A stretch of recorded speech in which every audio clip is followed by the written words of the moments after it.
चौथा अध्याय कार्तिकेय कुमार की खोज और नंदी संवाद।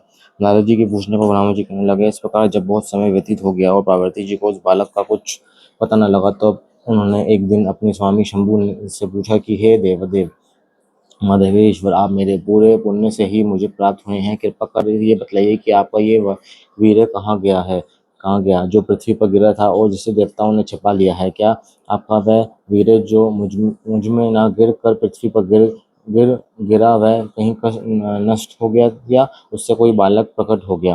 पार्वती जी के ये वचन सुनकर जगदीश्वर ने देवता और मुनीश्वर को बुलाकर पूछा कि हे देवताओं, मेरा अमोघ वीर्य कहाँ है? उसको विशेष ने छिपाया है, शीघ्र ही बतलाओ, नहीं तो दंडित होंगे। ईश्वर के ये वचन सुनकर सब सभा के लोग कंपित हो गए और क्रम से एक दूसरे को देखकर प्रभु के आगे उसकी खोज संबंधित एक एक बात कहने लगे। तब जैसे जैसे वह वीर्य जहाँ जहाँ गया और जैसे जैसे वह कृतिकाओं द्वारा पालित हुआ, उसका पता पाकर शिव जी बहुत प्रसन्न हुए। उन्होंने ब्राह्मणों को बहुत सी दक्षिणा दी। पार्वती जी भी पुत्र का समाचार सुनकर बहुत प्रसन्न हुई और ब्राह्मणों को कोटि कोटि रत्न और बहुत सी दक्षिणाएं दी। लक्ष्मी, सरस्वती, मैना और सावित्री आदि सब स्त्रियां तथा विष्णु आदि देवताओं ने बहुत सा धन दिया। फिर प्रभु ने अपने गणों को आज्ञा दी कि कृतिकाओं के यहाँ जाकर मेरे पुत्र को ले आओ। शिव जी के एक से एक बलिगण, लाखों क्षेत्रपाल और 3 लाख भूत प्रेत और भैरव स्वर्ग में उड़ कर कृतिकाओं का घर घेर लिए।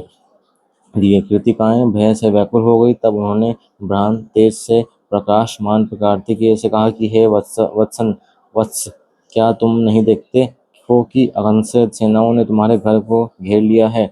अब क्या करें, कहाँ जाएं? वहां भारी भय उपस्थित हो गया है। इस पर कार्तिकेय ने कहा, हे कल्याणियों, मेरे रहित आप जो कुछ भी भय न करो। मैं बालक होकर भी दुर्निवार हूँ। ऐसा कौन है जो मेरे व्यय का निवारण कर सके? उसी समय शिव जी के सेनापति नंदीश्वर कार्तिकेय के सम्मुख जाकर खड़े हो और ये कहने लगे कि हे भाई तथा माताओं, मुझे जगत शहंशाह शिव जी ने यहाँ भेजा है। इस समय कैलाश में ब्राह्मण, विष्णु, रुद्र आदि संपूर्ण देवता विद्यमान है और महामंगल हो रहा है। हे ता शिव जी ने तुम्हें खोजने के लिए मुझे भेजा है।